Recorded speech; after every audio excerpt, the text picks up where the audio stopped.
রাজধানীর মোহাম্মদপুর এলাকায় ছিনতাইয়ের ঘটনা নতুন কিছু নয়। দীর্ঘদিন ধরেই এই এলাকাকে অনেকেই ছিনতাইকারীদের অভয়ারণ্য বলে উল্লেখ করে আসছেন। সেই ধারাবাহিকতায় এবার একই এলাকায় ছিনতাইয়ের শিকার হলেন দুর্নীতি দমন কমিশন দুদকের মহাপরিচালক মোহাম্মদ মোতাহার হোসেন। রাজধানীর একটি গুরুত্বপূর্ণ দায়িত্বে থাকা একজন উচ্চপদস্থ সরকারি কর্মকর্তা এমন হামলার শিকার হওয়ায় নগরবাসীর নিরাপত্তা নিয়ে নতুন করে উদ্বেগ তৈরি হয়েছে।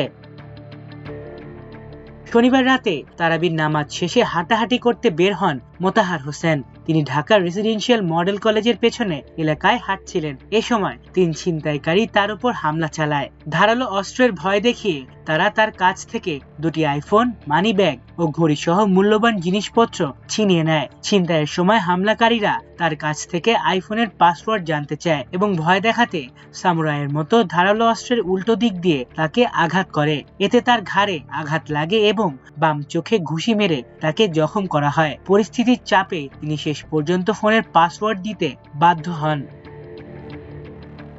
পরে স্থানীয়দের সহায়তায় আহত অবস্থায় তাকে উদ্ধার করে সরকারি কর্মচারী হাসপাতালে ভর্তি করা হয়। সেখানে তিনি চিকিৎসাধীন রয়েছেন। চিকিৎসকরা জানিয়েছেন হামলার ফলে তার চোখ ও ঘাড়ে গুরুতর আঘাত লাগে, তবে তিনি এখন শঙ্কামুক্ত আছেন। ঘটনার পর মোতাহার হোসেনের স্টাফ অফিসার জাবেদ হোসেন সজল মোহাম্মদপুর থানায় একটি মামলা করেন। মামলার পর পুলিশ দ্রুত তদন্ত শুরু করে। জানা গেছে, ছিনতাইয়ের ঘটনার পর অভিযান চালিয়ে রোববার রাতে ছিনতাই হওয়া 2টি আইফোন উদ্ধার করা হয়েছে এবং 2 জন ছিনতাইকারীকে গ্রেফতার করা হয়েছে। গ্রেফতাররা হলেন শাহজাদা ও রুবেল ওরফে বক্সার।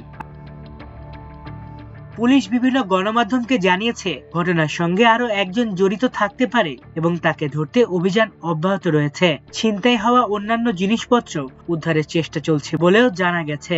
রাজধানীর মোহাম্মদপুর এলাকায় দীর্ঘদিন ধরেই ছিনতাই, মাদক কারবার ও বিভিন্ন অপরাধের অভিযোগ রয়েছে। স্থানীয় বাসিন্দারা অভিযোগ করে আসছেন, বিশেষ করে রাতের দিকে কিছু নির্জন সড়ক ও গলিতে ছিনতাইকারীদের উৎপাত বেড়ে যায়। এবার সেই এলাকাতেই দেশের একটি গুরুত্বপূর্ণ সংস্থার উচ্চপদস্থ কর্মকর্তা হামলার শিকার হওয়ায় নিরাপত্তা পরিস্থিতি নিয়ে নতুন করে আলোচনা শুরু হয়েছে।